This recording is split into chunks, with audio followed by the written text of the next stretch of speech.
নমস্কার দর্শক বন্ধু, আজকে আমাদের যেইখানে মাছ ধরার পর্ব চলছে, এখান থেকে মাছ ধরে আমাদের ভেরিতেই বিভিন্ন জায়গায় ছেড়ে দেওয়া হচ্ছে। কেননা যেই সমস্ত ভেরিগুলো আমাদের রেডি করা হয়ে গেছে, সেখানে আমাদের যেখানে যতটুকু মাছের প্রয়োজন সেই অনুযায়ী আমাদের মাছ সেখানে দিতে হবে। সেই পর্বই আজকে আমাদের চলছে। আপনারা দেখতে পাবেন কিভাবে মাছ এখান থেকে নিয়ে অন্য পুকুরে ঢালা হচ্ছে বা ঢেলে দিচ্ছে। এই জন্য কোনো যত্ন বা আপ্যায়নের কোনো প্রয়োজন নেই। কেননা মাছ ধরবেন আর ছুঁড়ে ফেলবেন, মাছ অবশ্যই তার মতো সে চলতে শুরু করবে এবং ওইখানেই সে বড় হতে থাকবে। তার জন্য তার অ্যাডজাস্টের কোনো ব্যাপার হচ্ছে না, বা তার সাথে কোনো অ্যাডজাস্টের কোনো যোগাযোগও নেই। আপনারা দেখতে পাচ্ছেন যে মাছ এরকমভাবে ঝুড়িতে ভরা হচ্ছে আর এনে ঢেলে দেওয়া হচ্ছে। এখানে কি কোনো মেজারমেন্টের ব্যাপার আপনারা পাচ্ছেন দেখতে? না, পাচ্ছেন না। কেননা যেটা দেখানো হচ্ছে আপনাদের চোখের সামনে হচ্ছে, আপনারা দেখতে পাচ্ছেন।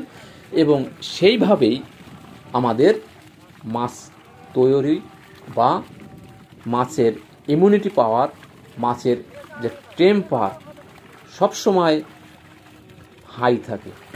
সেটা কি করে সম্ভব? সেইটাকে বোঝানোর জন্য বাজারে আপনারা বিভিন্ন রকম মেডিসিন ব্যবহার যারা করছেন তারা করুন, তার জন্য আমি বারণ করব না।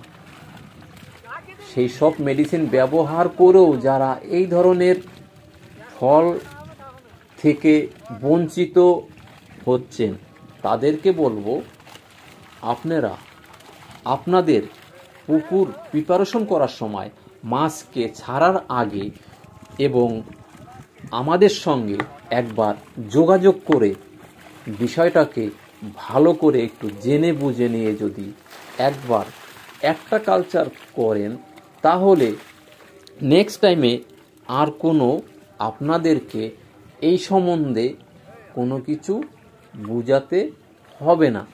কেননা আপনারা নিজেরাই ব্যাপারটা বুঝে যাবেন।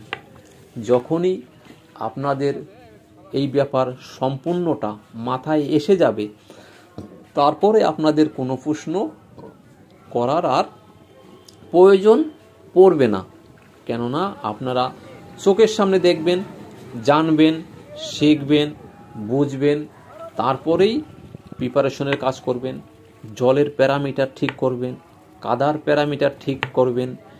কিভাবে এইগুলো করা সম্ভব হয় সেগুলো চোখের সামনে দেখিয়ে, কাজ করিয়ে, আপনাদেরকে লাভ করিয়ে, মাছকে বাজারজাত করে তারপরেই আমাদের এইখান থেকে ছুটি বা আমরা ওখান থেকে চলে আসি। কেননা আপনারা ততদিনের মধ্যে যা যা পার্ট আছে সমস্ত পার্টগুলো একের পর এক বুঝে নিতে পেরেছেন বা পারবেন। সেইভাবে আপনাদেরকে তৈরি করে মাছ ছেড়ে, মাছকে বড় করে বাজারজাত করে চোখের সামনে দেখিয়ে তারপরেই আমরা ওখান থেকে বিদায় নেব। তাহলে কি সেই বিদায় কি একবারে চলে আসার? না, আপনার সাথে যতদিন আপনি মাছের সাথে যুক্ত থাকবেন, পুকুর কালচারের সঙ্গে যুক্ত থাকবেন, এই মাছের ব্যবসা আপনি করবেন, ছোট মাছকে বড় করে বাজারে বিক্রি করবেন, এই ভাবনা চিন্তা আপনার যতদিন চলবে ততদিন আমাদের সাথে আপনার রিলেশনও থাকবে।